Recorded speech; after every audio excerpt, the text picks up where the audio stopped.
nos domínios da mediunidade.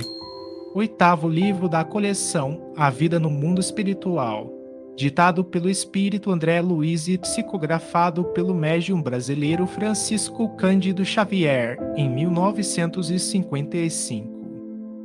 Capítulo 9. Possessão. Cavalheiro doente, na pequena fila de 4 pessoas que haviam comparecido à cata de socorro, parecia incomodado, aflito. Articulava palavras que eu não conseguia registrar com clareza, quando o irmão Clementino, consultado por Aulus, disse cortês para o assistente: sim, já que o esforço se destina a estudos, permitiremos a manifestação. Percebi que o nosso orientador solicitava alguma demonstração importante. Convidados pelo instrutor, abeiramos do moço enfermo que se fazia assistir por uma senhora de cabelos grisalhos, sua própria mãezinha. Atendendo às recomendações do supervisor, os guardas admitiram a passagem de uma entidade evidentemente alocada que atravessou de chofre as linhas vibratórias de contenção, vociferando frenética. Pedro! Parecia ter a visão centralizada no doente, porque nada mais fixava além dele. Alcançando o nosso irmão encarnado, este, de súbito, desfecha um grito agudo e cai desamparado. A velha progenitora mal teve tempo de suavizar-lhe a queda espetacular. De imediato, sob o comando de Clementino, Silva determinou que o rapaz fosse transferido para um leito de câmara próxima, isolando-o da assembleia.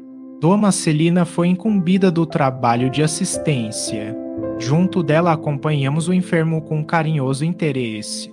As variadas tarefas do recinto prosseguiram sem quebra de ritmo, enquanto nos insulávamos no aposento para a cooperação que o caso exigia. Pedro e o obsessor que o jugulava pareciam agora fundidos um no outro. Eram 2 contendores engalfinhados em luta feroz. Fitando o companheiro encarnado mais detidamente, concluí que o ataque epiléptico, com toda a sua sintomatologia clássica, surgia claramente reconhecível. O doente trazia agora a face transfigurada por indefinível palidez. Os músculos jaziam tetanizados e a cabeça, exibindo os dentes cerrados, mostrava-se flectida para trás, enquanto que os braços se assemelhavam a 2 galhos de arvoredo, quando retorcidos pela tempestade. Dona Celina e a matrona afetuosa acomodaram-no na cama e dispunham-se à prece, quando a rigidez do corpo se fez sucedida de estranhas convulsões a se estenderem aos olhos que se moviam em reviravoltas contínuas. A lividez do rosto deu lugar à vermelhidão que invadiu as faces congestas. A respiração tornara-se angustiada, ao mesmo tempo em que os esfíncteres se relaxavam, convertendo o enfermo em torturado vencido. O insensível perseguidor, como que se entranhara no corpo da vítima, pronunciava duras palavras que somente nós outros conseguíamos assinalar, de vez que todas as funções sensoriais de Pedro se mostravam em deplorável inibição.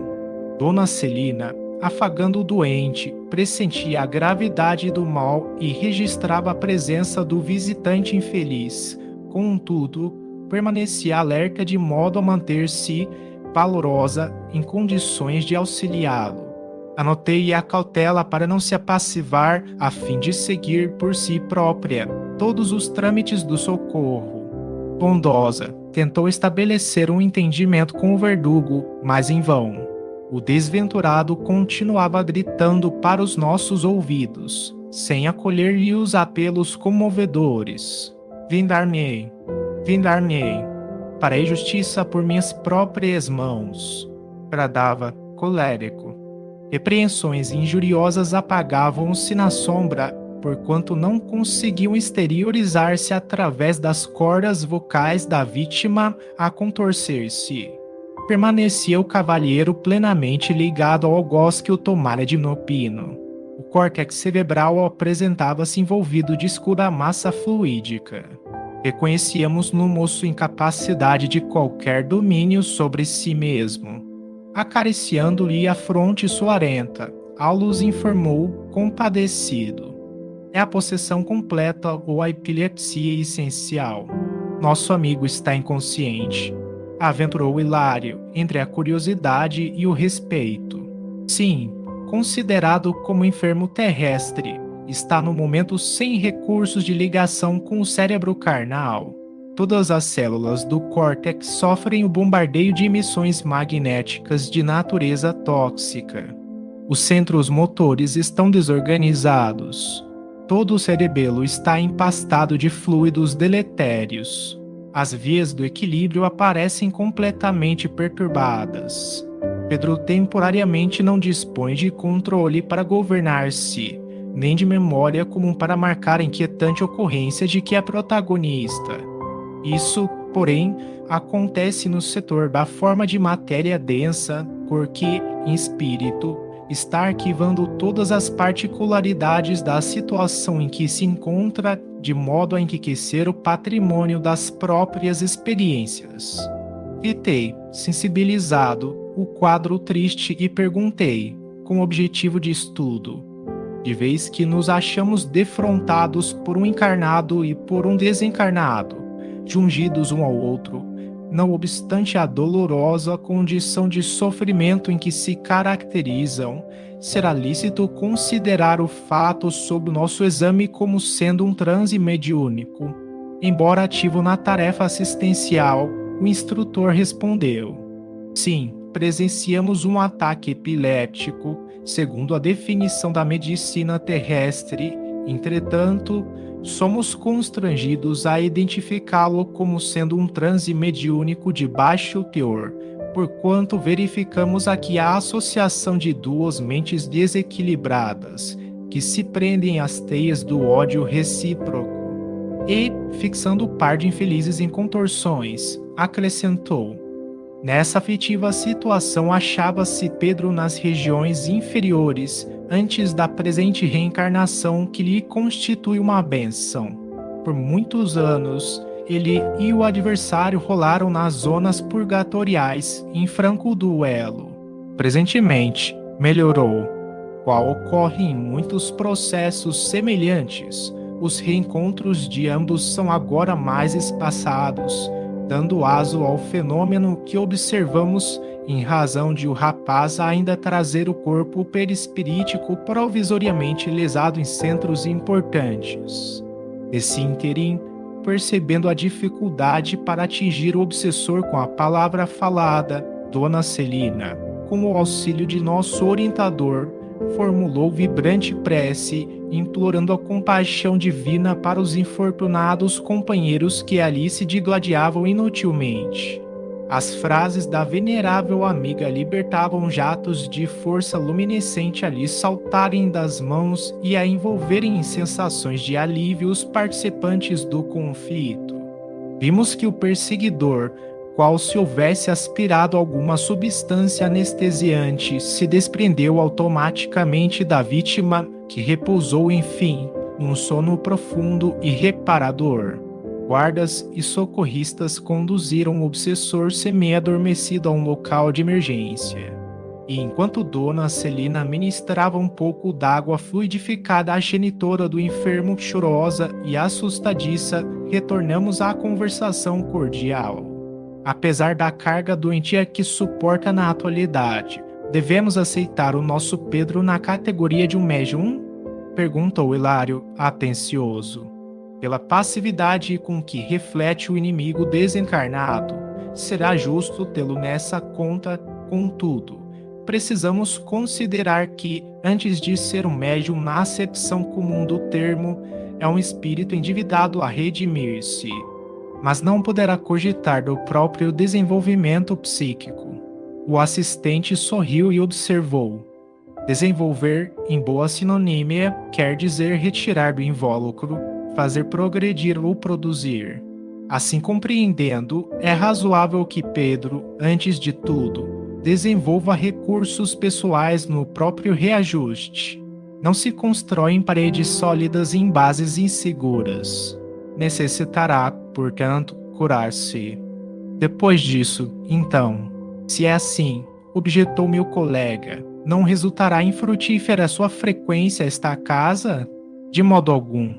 Aqui recolherá forças para refazer-se, assim como a planta raquítica encontra estímulo para sua restauração no adubo que lhe oferecem. Dia a dia, ao contato de amigos orientados pelo Evangelho, ele e o desafeto incorporarão abençoados valores em matéria de compreensão e serviço, modificando gradativamente o campo de elaboração das forças mentais. Sobrevirá, então, um aperfeiçoamento de individualidades, a fim de que a fonte mediúnica surja, mais tarde, tão cristalina quanto desejamos. Salutares e renovadores pensamentos assimilados pela dupla de sofredores em foco expressam melhoria e recuperação para ambos, porque, na imantação recíproca em que se veem, as ideias de um reagem sobre o outro, determinando alterações radicais. Diante da nossa atitude cismarenta, no exame das questões complexas de que nos sentíamos nodeados, o assistente ponderou: aparelhos mediúnicos valiosos naturalmente não se improvisam. Como todas as edificações preciosas, reclamam esforço, sacrifício, coragem, tempo. E sem amor e devotamento, não será possível a criação de grupos e instrumentos louváveis nas tarefas de intercâmbio. Voltando, porém, a atenção para o doente adormecido, Alus continuou: nosso amigo está preso a significativo montante de débitos com o passado e ninguém pode avançar livremente para o amanhã sem solver os compromissos de ontem. Por esse motivo, Pedro traz consigo afetiva mediunidade de provação. É da lei que ninguém se emancipe sem pagar o que deve. A rigor, por isso, deve ser encarado como enfermo, requisitando carinho e tratamento. Em seguida, como se quisesse recolher dados informativos para completar a lição, tocou a fronte de Pedro, auscultando-a demoradamente. Decorridos alguns instantes de silêncio, informou: a luta vem de muito longe. Não dispomos de tempo para incursões no passado, mas, de imediato, podemos reconhecer o verdugo de hoje como vítima de ontem. Na derradeira metade do século findo, Pedro era um médico que abusava da missão de curar. Uma análise mental particularizada identificá-lo-ia em numerosas aventuras menos dignas. O perseguidor que presentemente lhe domina as energias era irmão consanguíneo, cuja esposa nosso amigo doente de agora procurou seduzir. Para isso, insinuou-se de formas diversas, além de prejudicar o irmão em todos os seus interesses econômicos e sociais, até incliná-lo à internação num hospício, onde estacionou por muitos anos, aparvalhado e inútil, à espera da morte. Desencarnando e encontrando na posse da mulher, desvairou-se no ódio de que passou a nutrir-se. Martelou-lhes, então, a existência e aguardou além túmulo, onde os três se reuniram em angustioso processo de regeneração. A companheira, menos culpada, foi a primeira a retornar ao mundo, onde mais tarde recebeu o médico delinquente nos braços maternais, como seu próprio filho, purificando o amor de sua alma. O irmão atraiçoado de outro tempo, todavia, ainda não encontrou forças para modificar-se e continua vampirizando-o, obstinado no ódio a que se rendeu impensadamente. Respondendo com um olhar amigo à nossa expressão de assombro, acrescentou: penetramos forçosamente no inferno que criamos para os outros, a fim de experimentarmos, por nossa vez, o fogo com que afligimos o próximo. Ninguém elude a justiça. As reparações podem ser transferidas no tempo, mas são sempre fatais. O ensinamento era simples, contudo, a terrível situação do enfermo fatigado e triste infundia-nos justificável espanto. Estudando sempre, Hilário considerou: Se Pedro, no entanto, é ainda um médium torturado, que poderá fazer num agrupamento como este? O instrutor sorriu e o blemperou. O acaso não consta dos desígnios superiores. Não nos aproximamos uns dos outros sem razão. De certo, nosso amigo possui aqui ligações afetivas do pretérito com o dever de auxiliá-lo. Se não pode, desse modo, ser um elemento valioso ao conjunto, de imediato, pode e precisa receber o concurso fraterno, imprescindível ao seu justo soerguimento. Curar-se-á, contudo, em tempo breve? Indaguei por minha vez. Quem sabe? Retrucou Aulo sereno, e, com o grave entono de quem pesa a substância das próprias palavras, prosseguiu. Isso dependerá muito dele e da vítima com quem se encontra endividado. A assimilação de princípios mentais renovadores determina mais altas visões da vida. Todos os dramas obscuros da obsessão decorrem da mente enfermiça, aplicando-se com devotamento às novas obrigações de que será investido, caso persevere no campo de nossa consoladora doutrina.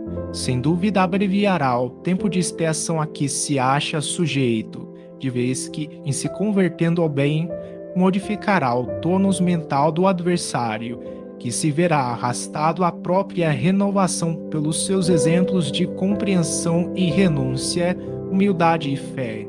Ainda assim, depois de se extinguirem os acessos de possessão, Pedro sofrerá os reflexos do desequilíbrio em que se envolveu a se exprimirem nos fenômenos mais leves da epilepsia secundária que emergirão, por algum tempo, ante as simples recordações mais fortes da luta que vem atravessando, até o integral reajuste do corpo perispirítico.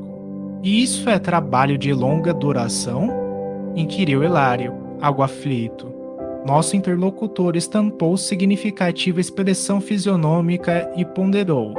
Quem poderá penetrar a consciência alheia? Com o esforço da vontade é possível apressar a solução de muitos enigmas e reduzir muitas dores. O assunto, porém, é de foro íntimo, e sejamos entretanto convencidos de que as sementes da luz jamais se perdem. Os médiuns que hoje se enlaçam a tremendas provas, se persistirem na plantação de melhores destinos, transformar-se-ão em valiosos trabalhadores no futuro que a todos aguardem abençoadas reencarnações de engrandecimento e progresso. Ante a nossa admiração, concluiu, o problema é de aprender sem desanimar e de servir ao bem sem esmorecer.